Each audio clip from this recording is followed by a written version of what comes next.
शर्म आनी चाहिए इन लोगों को कि पाकिस्तान की क्रिकेट के साथ ये कैसा मजाक कर रहे हैं। और जो सीरियस लोग हैं जिनमें कुछ थोड़ा रत्ती बराबर भी कुछ अकल है तो वो क्रिकेट से अलग हो रहे हैं, जैसा कि मोहम्मद हफीज साहब। इस बॉल की बात करें तो पाकिस्तान की क्रिकेट टीम में भी उन्होंने अपनी मर्जी से क्रिकेट खेली है, टुक टुक करके, और लोगों को फिर मैसेज दिया है कि जो मर्जी कर लें, हम तो यही खिलाएंगे। और पता नहीं ये कितने लोग पावरफुल हैं।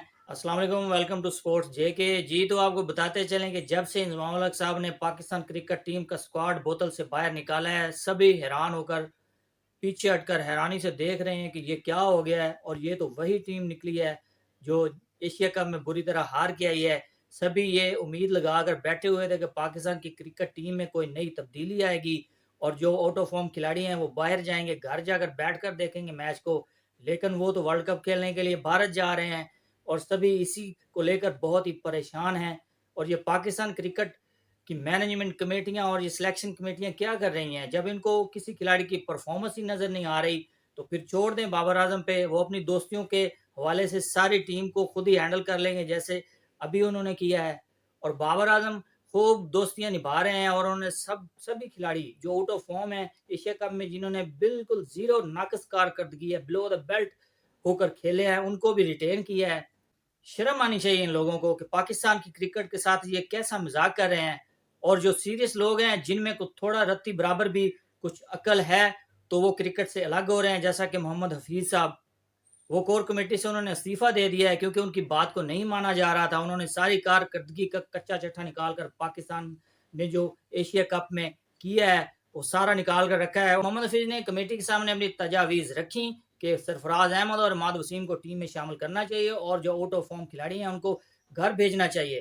तो कोर कमेटी ने उनकी तजावीज़ को नज़रअंदाज कर दिया और उनकी बात को अहमियत नहीं दी और उन्होंने बताया कि मैं इसीलिए इस्तीफा दे रहा हूँ। जब ये बात की अहमियत ही नहीं हो तो मुझे इस कमेटी में होने का क्या फ़र्क पड़ता है। बजाय कि इसके वर्ल्ड कप के रिजल्ट जब आएंगे, नतायज आएंगे, तो मेरी भी बेइज्जती होगी, बातें सुननी पड़ेंगी लोगों की। तो उन्होंने बेहतर यही समझा कि मैं इससे अलग हो रहा हूँ और उन्होंने इस्तीफा दे दिया है।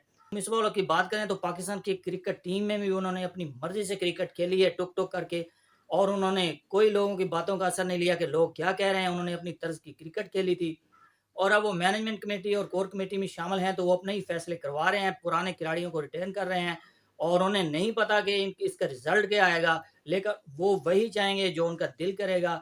और पाकिस्तान की वो बार बार पाकिस्तान की कौम को शर्मिंदा करने के पे तुले हुए हैं।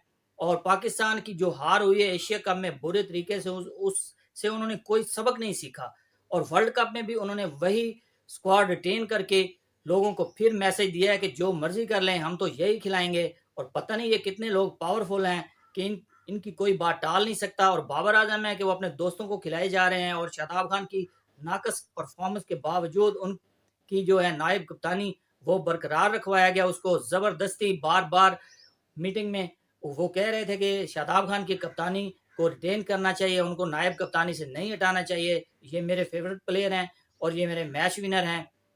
तो हैरत की बात है कि पाकिस्तान की क्रिकेट के साथ ये सब कुछ चल रहा है और अवाम देख रही है और कोई पूछने वाला नहीं है, कोई संभालने वाला नहीं है पाकिस्तान की क्रिकेट को।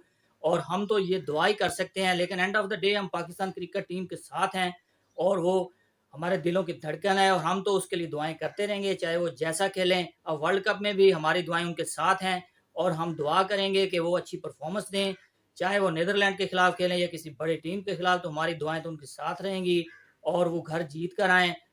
जी नाज़रीन, तो अब तक के लिए इतना ही। मज़ीद स्पोर्ट्स अपडेट के लिए मेरे चैनल को कर दें लाइक और सब्सक्राइब। अल्लाह हाफ़िज़।